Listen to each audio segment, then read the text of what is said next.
Welcome to Play Matters and another fantastic live stream, this time with Mike Tholfsen. And tonight, you're the man.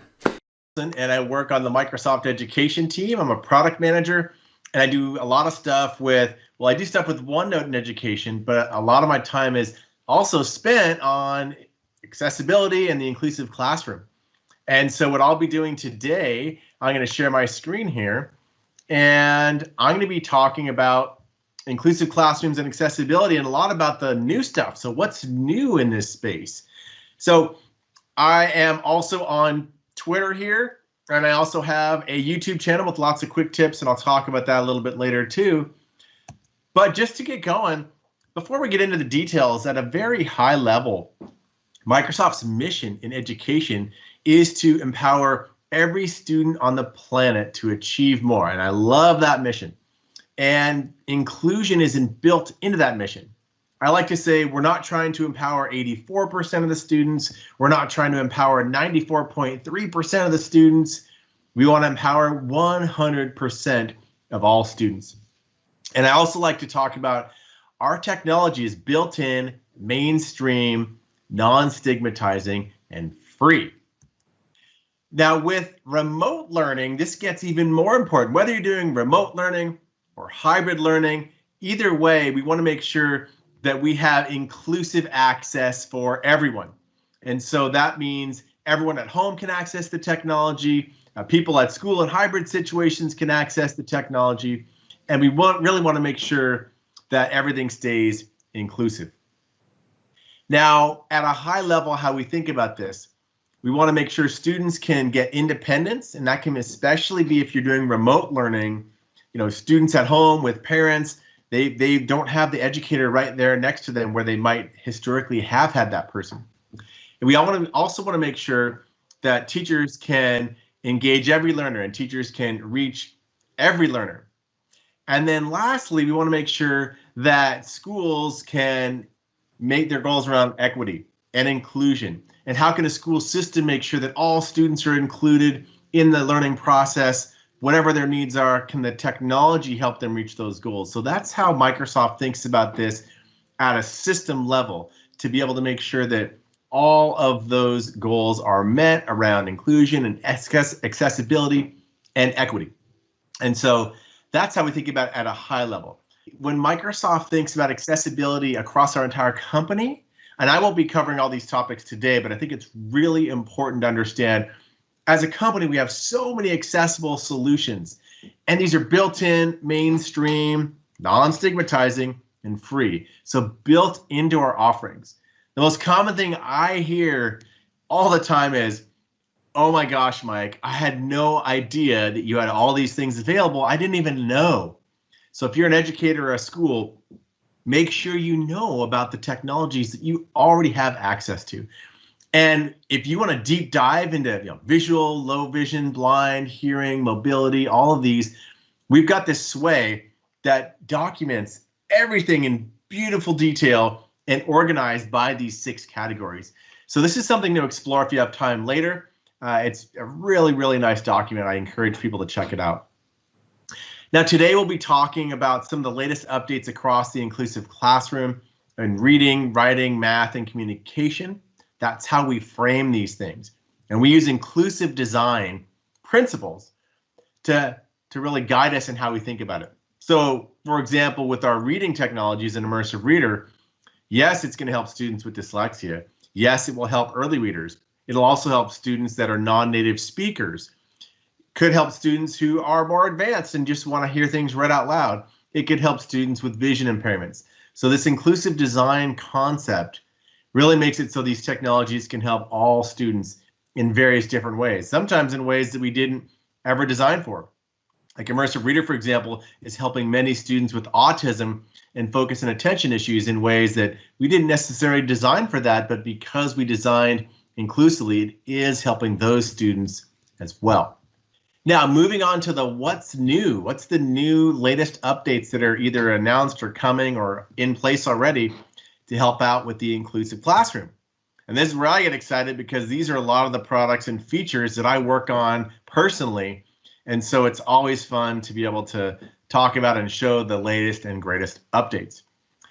Before I get rolling, I'm going to put a plug in for my YouTube channel, because a lot of the things I talk about, I always get questions like, Mike, how do I do this feature? Mike, I heard that feature just came out. How do I use it? So during COVID, I started up this channel of quick tip videos, and I have a whole section, many playlists dedicated to the inclusive classroom. You know, reading, writing, math, communication, they're all on this channel, and I'm always uploading new videos, and especially the inclusive videos I think are some of the most powerful. So if you haven't checked this out, head out to the channel, subscribe to it for the latest updates, and you'll be seeing many more in the coming months. First thing I'm going to actually show is our MEC Accessibility Site, and this launched a couple of months ago, but oh my gosh, one of my favorite sites. The URL is right here, and also this deck will be published and available, so you can get access to this deck. You can take a screenshot of it now, or you can get the deck later. But I'm going to switch over to the web here and show where I got to find my browser out. There we go. Here's the MEC Accessibility Site for special education and accessibility resources for remote learning. Now this site it's probably my very favorite site of all sites out there. What we did was we took all the great technologies and tools and processes and wrapped them in one consumable site. And this can be for parents, for educators, for school leaders, for special education experts. And you can see first area is supporting a new model to deliver specially designed instruction. So there's links around creating accessible content, models of instruction, data collection, connecting with students and parents. And any of these that you drill into, let's say I find creating accessible content. I click the link, and drilling in, there's a whole set of videos and screenshots and descriptions on exactly how to create and use accessible content. Excel, Word, PowerPoint, OneNote, there's videos in here. And so we've created these drill-ins that make it really easy to focus on the topic that you're looking for. I'll hit the back button. The other one we have that's maybe the most important is support for students. And what you see here is we have 9 categories. So executive function, mobility, hearing, vision, speech and language, mental health, multiply impaired, neurodiversity. So let's say that I go into vision right here. I click into vision. And what you're going to see is embedded screenshots, quick tip videos, our ease of access center, seeing AI, how to use narrator, creating accessible content, Office Lens. So each of these pages you can drill into. So if you don't care about vision and you care more about reading, writing, and math, if you go to reading, writing, math, we have things like the Immersive Reader, how to use dictation, word prediction, live captions. So we try to keep it really focused and short and sweet consumable pieces of content. So that's the support for students area of our accessibility site. At the bottom, we have inclusive practices for all learners. So accommodations, communicating, working with parents, second language learners, early childhood special education. So just enormous amounts of content, but it's really, I like in that sense, encapsulated in a way that's consumable. And you can just find the things you want. You could keep it high level or you could drill in deep. It's up to you. Mike, yeah. Sorry to interrupt. There is a question from one of our customers from Belgium who says, could we please stimulate Microsoft Belgium to start translating this great stuff? What's the news on accessing this if you're not an English speaker? Because we're talking about accessibility, and clearly that makes it accessible in ways. So how are we doing that? Well, that's a good question. Some of this material to start is English only, and I think in other cases it has been translated. It will just depend. I think working with the Microsoft Belgium subsidiary is a great idea in terms of getting more of this content localized in different languages. And I would say the answer is kind of, it depends on what country you're in and how you work with the Microsoft field. But I think that's a great one. I've got my email in here and my Twitter handle. Reach out to me, and I work with some of these different subsidiaries. So I think it's a great question for us to put to them on, hey, are there some areas where we could localize some of these things more easily. Excellent. Good. I didn't want to, obviously, I like when the questions come in, I like to see them answered, but also I didn't want, I kind of want the audience to know that we're talking about accessibility and language is one of those things, and we get that, but we need to work with the local subsidiaries to make it happen. So thanks, Mike. Carry on. Yeah. So that's our accessibility site. Now, Teams is a big one we should talk about because there's so many great updates coming into Teams, and I wanted to cover a few of them. So, for example, Teams has the Immersive Reader built in for assignments. The Immersive Reader is in conversations and chat. And then when you use Word for Web or OneNote inside of Teams or Forms, the Immersive Reader is there. Teams also supports inline translation. There's also live captions inside of meetings. And they just added speaker attribution. I don't even have a video made for that one. I need to make a quick tip video. But when you turn on speaker attribution in Teams, what it will do is put who is talking near each part of those captions.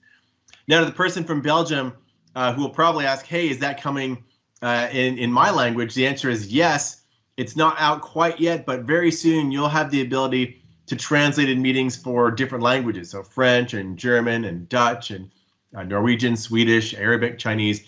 More languages will be coming in the near future, and also transcript generation. So what's really cool is if you're in a meeting and you turn on transcripts when you record, it will actually put a transcript link in the chat of that meeting when it's done. So if there was something like today going on, it would actually put a chat in the transcript for the transcript to download, and you could just download the entire transcript when you're done. The other one we just rolled out a few days ago is what we call focus mode inside of Teams meetings. So that is something that will allow you to go to that ... menu in Teams and say focus mode. That will remove all the videos across the bottom, so you're just focusing on the content. Some people get distracted by having those videos along the bottom, and this will allow you to have focus mode and do that. And again, that is on my YouTube channel. I didn't get a chance to make the video for the focus mode for today to show that, but that is already rolled out if you're on Teams. So that's a great one too. The other one that we just announced a week or two ago, so you know what the Immersive Reader is, hopefully. I'm not going to demo the Immersive Reader today. We won't have time, but the Immersive Reader is available in all sorts of apps outside of Microsoft. So what does that mean? Well, you have the Immersive Reader in Word and in Teams and in OneNote and in Flipgrid and Forms and other places. But we made the Immersive Reader so other apps can integrate it. So for example, code.org has integrated the Immersive Reader. It's Learning, which is popular in Western Europe, has integrated Immersive Reader. Canvas, ThingLink, Nearpod, all of these apps have integrated that little Immersive Reader button for their content. So if you have an app, let's say you're in Belgium and there's some publisher in Belgium or some popular EdTech app, and you would say, gosh, I wish they integrated the Immersive Reader so my students who are using that app in Belgium could have the same benefits of Immersive Reader. They can. So reach out to your EdTech publisher or apps, because when they hear from schools and educators, that's when they'll decide to do those integrations. Send them this link right here. It's really easy to integrate that Immersive Reader. It can be done in less than a day in many cases.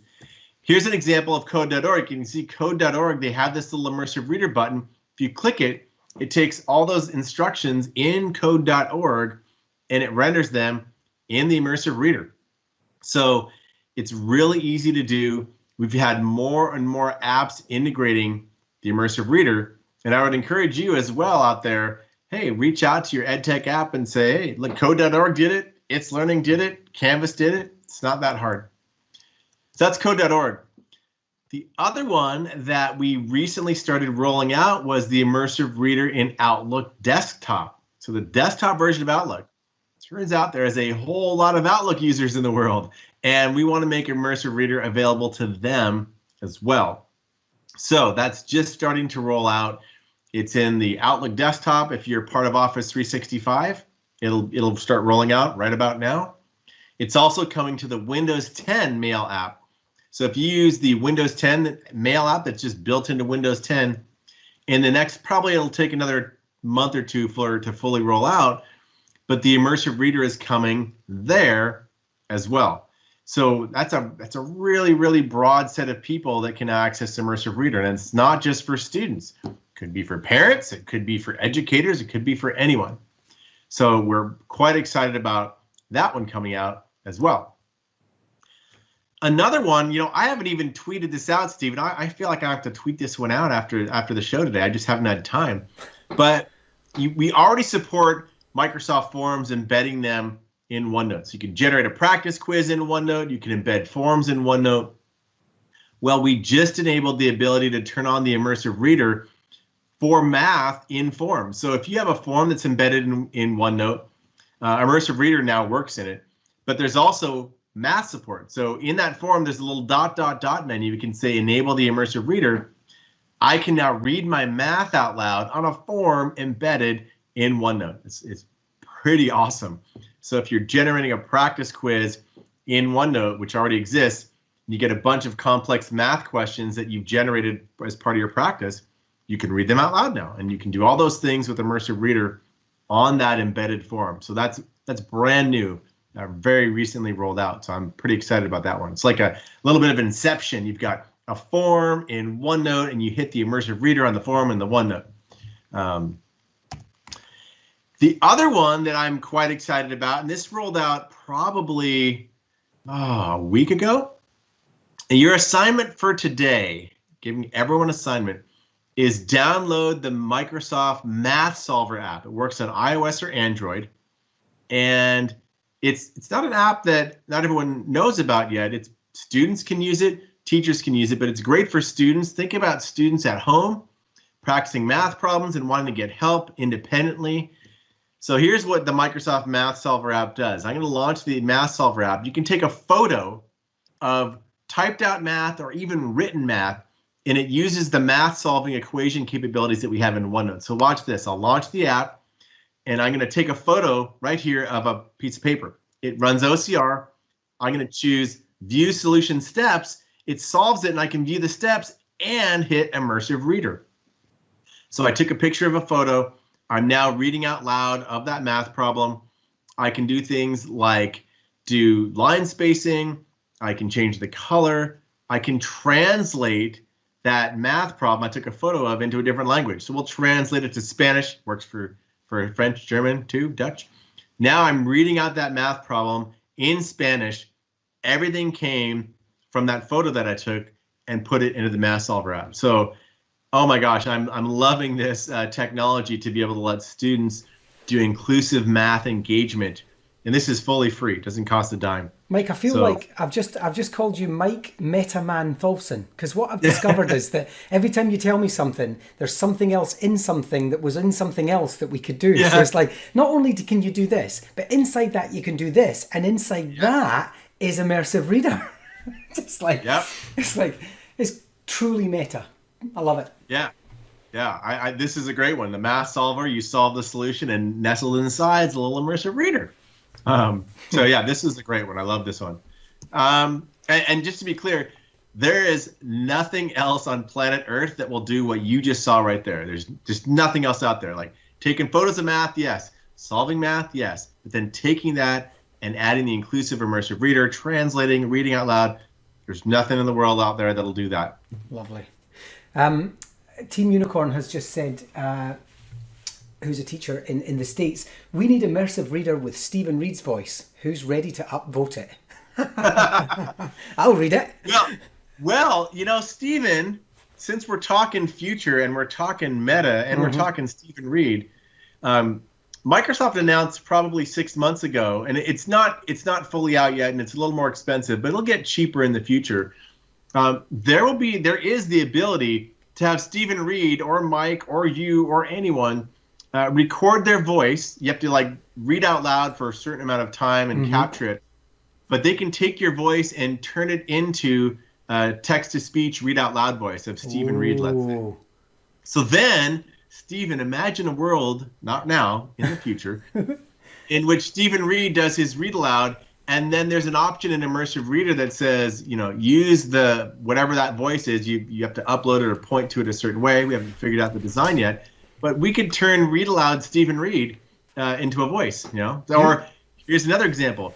Maybe there's a student who has a favorite grandparent who likes to read to them out loud. Oh. Favorite grandparent could read their voice and use that as immersive reader voice at some point in the future. Not today. That's a great idea. That's a great idea. Yeah.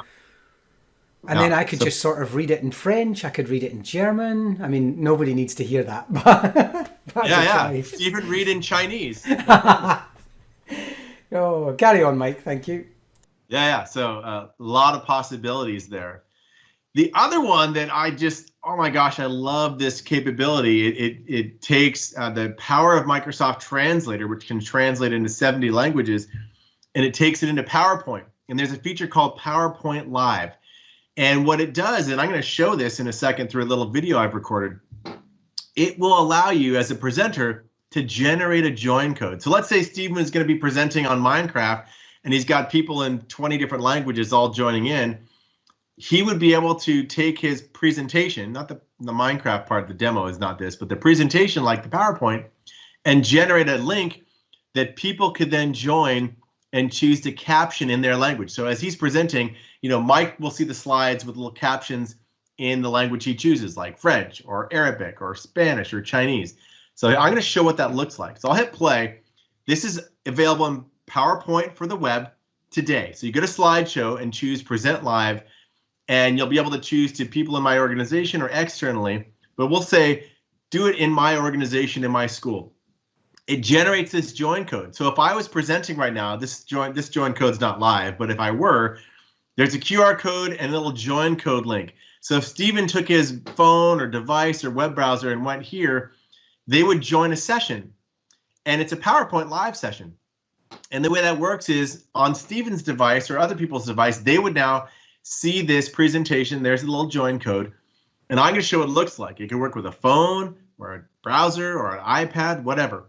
So on Stephen's device or whoever's device, they would see the PowerPoint slide, and I choose Arabic. So it's now captioning in Arabic as you're watching my presentation. And when the slide changes, if Stephen changes the slide, it changes for everyone else. You can see that there. The slide changes and you get the captions. So what does this look like on with lots of people?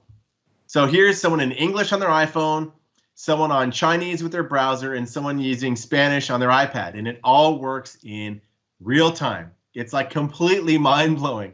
But it works today. And this is PowerPoint Live. So this is a way to inclusively engage everyone who is on that call in different languages or deaf and hard of hearing. PowerPoint Live lets you do that. And so it's pretty incredible. The related one that I'm going to actually demo live here is OneNote Live Captions. So Stephen, do me a favor, ask the chat if people know what or have seen OneNote Live Captions, because I'm going to talk through and see this. I'm just kind of curious if anyone's seen it. Yeah, so for everyone in the stream chat, just pop in there if you've seen those captions. Or they know what OneNote Live Captions are. Do they know what it is? Yeah, do you know what it is? Or have you seen it?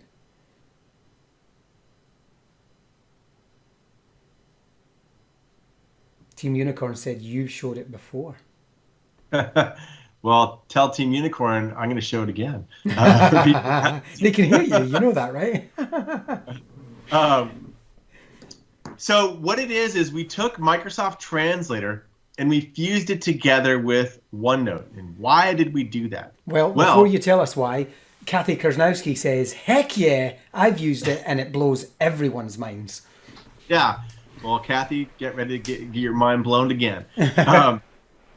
So here's the scenario, especially during remote learning or hybrid learning.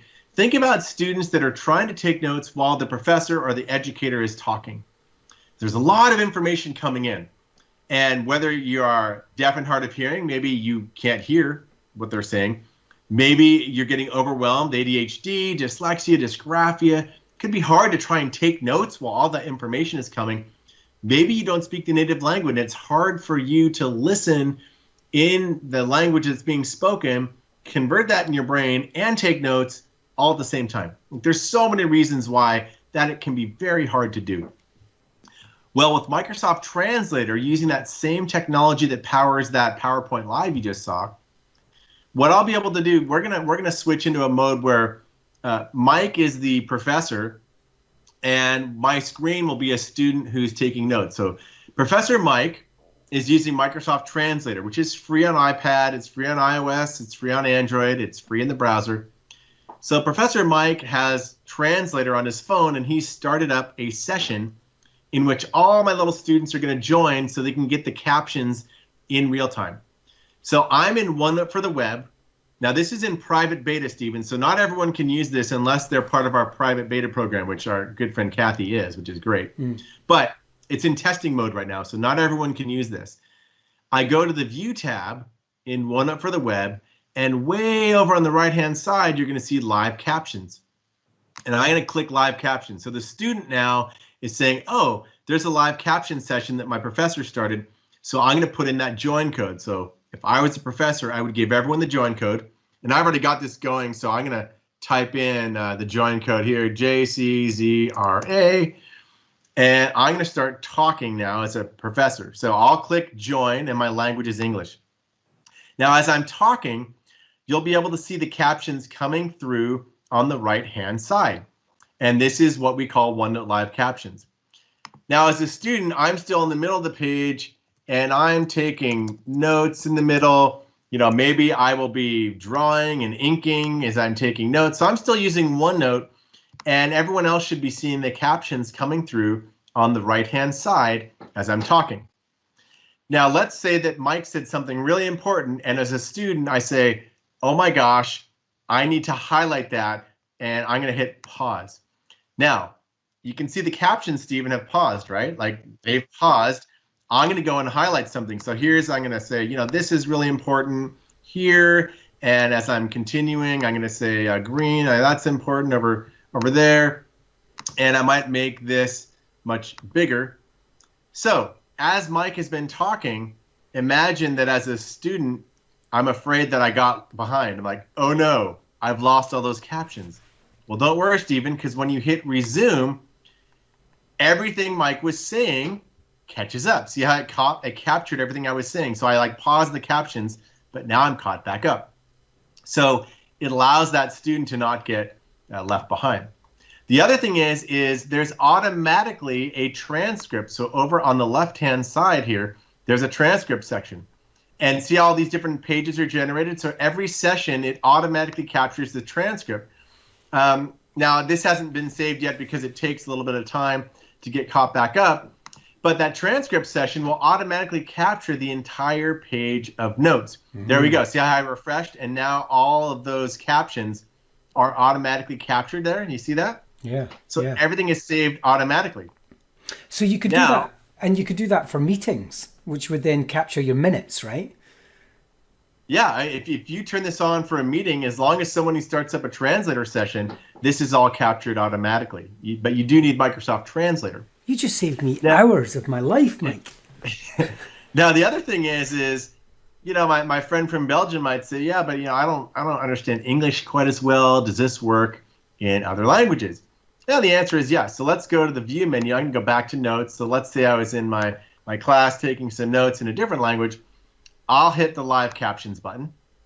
And in this case, I'll put that same join code in that we did before. So I'll type in, actually in this case, I'll start a brand new session here. I'll just keep it simple. I'm going to start a brand new session. And as the professor, I've started a session, and this code has RQYCJ. And I'm going to choose French. And I'll click join here. So now as I'm talking, it is captioning in French, and you can see the French rolling in on the right-hand side. People will have to let me know how well it's doing, but in general, our translation should be fairly high quality. So this can help that student who has somebody talking in a different language, and they still want to have all of these notes captured on the right-hand side in their language. And so this works, I'll just pause it. This works in over 70 languages. And so just think about the possibility of students being able to capture those entire transcripts automatically in OneNote. So they can still take notes, they can pause, they can resume. All of that is just built in, and it's all free. The one question everyone's wondering, general release date? Ah, I don't have a general release date yet. It'll come to OneNote Web first. It's just easier to roll it out there. I'm hoping by the end of the year we get it out in OneNote for the web broadly, and then we'll start to roll it out into iPad, Windows 10, Mac. We'll even bring this later. Probably won't hit. Remember how we're rejuvenating OneNote Desktop? For those of you that have been paying attention, OneNote 2016 is getting revitalized and modernized. We will bring live captions there, but it probably won't be till like mid 2021. So it's still a little ways off to get it baked into desktop, but we hope to bring it to the other platforms by maybe spring or maybe by late winter, depending. Yeah, the other thing that's coming in probably a couple of months, it got delayed because of COVID and some adjustments we had to make. But for math, we're bringing the math solver. You can see the immersive reader, the math conversion, and the graphing.